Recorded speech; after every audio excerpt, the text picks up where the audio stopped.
Myslíte si, že ste v bezpečí? Tak sa pozrite na vaše servery. Čo tam vidíte? Nič.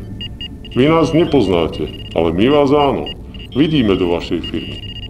Máme prístup do vašich sietí. Ak chcete všetko naspäť,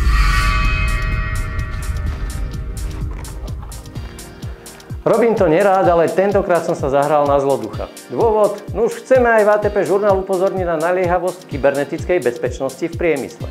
Už totiž nestačí o tom len teoretizovať. Počet útokov neustále narastá a obeťami je čoraz viac firiem, ktorým sa ani neprisnilo, že by mohli byť ich cieľom. Naozaj treba konať. A v júlovom vydaní čakajú na vás aj ďalšie inšpiratívne témy. Svoje produkty a riešenia predstavia okrem iných aj spoločnosti Acura a Siemens.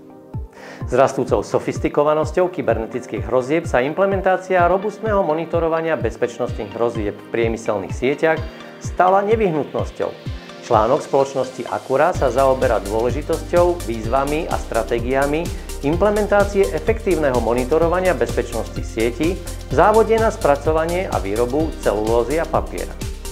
Jednoduchý vzdialený prístup pre telemetriu a vzdialenú údržbu Cinema Remote Connect poskytuje pohodlný a bezpečný prístup ku vzdialeným výrobným linkám alebo strojov, aj keď sú integrované do iných sietí. Cinema Remote Connect, platforma pre správu vzdialených sietí, je serverová aplikácia, ktorá umožňuje jednoduchú správu tunelových spojení VPN medzi centrálou, servisnými technikmi a inštalovanými strojmi, závodmi alebo jednotkami RTU. Za účelom vyskúšania si Cinema Remote Connect je možné si zapožičať zariadenia a pripojiť ich do Cinema Remote Connect servera spoločnosti Siemens. Hlavné výhody a ďalšie podrobnosti tohto riešenia nájdete v júlovom vydaní. Otázka kybernetickej bezpečnosti už nie je doménou len veľkých korporácií. Jej dôležitú úlohu začínajú vnímať aj menšie podniky a jednotlivci. Prečo je potrebné neustále sa v tejto oblasti vzdelávať a ako rozpoznať kybernetickú hrozbu? Aj na tieto otázky nám odpovedal Tomáš Baxa. S neustálym rastom činností, všestranným sortimentom výrobkov a vysokým počtom vyrobených dielov sa vnútorné procesy vo firme môžu rýchlo stať neprehľadnými. Tento názor majú aj v dvoch nemeckých spoločnostiach MS Schuon a ZB Holz System. Článok prináša pohľad dovnútra týchto firiem a to, ako dokázali využiť digitalizáciu v procese výroby nábytku a spracovania dreva. V rámci témy, o ktorú ste nás požiadali vy, naši čitatelia, sme sa bližšie pozreli na jednodoskové počítače. Konkrétne na možnosti využitia Raspberry Pi v priemyselnom prostredí.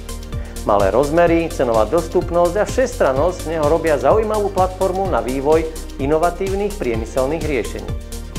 Nachádzame sa uprostred digitálneho sveta, v ktorom sa podľa odhadov generuje 2,5 bilióna bajtov údajov každý deň, čo mení spôsob, akým žijeme, pracujeme a podnikáme.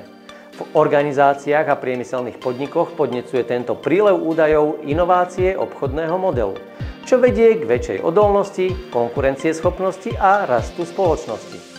Aj preto čoraz viac spoločností začína využívať obchodný model všetko ako služba. V uplynulom období sa na Slovensku konalo viacero významných podujatí, kde sa stretli stovky odborníkov. Od strojárskeho veľtrhu v Nitre cez Národné fórum údržby, návštevu podnikateľov spoločnosti Gevorkian či stretnutie elektroprojektantov, revíznych technikov a energetikov na LTech.sk. Zo všetkých podujatí sme pripravili zaujímavé informácie aj videoreportáže. Viac inšpirácií z júlového vydania sa do tejto upútavky nezmestilo. Naďalej však súťažíte o atraktívne ceny v našej súťaži. Pozrite sa na novinky aj na našom YouTube kanáli, Facebooku či LinkedIne a vypočujte si naše najnovšie podcasty.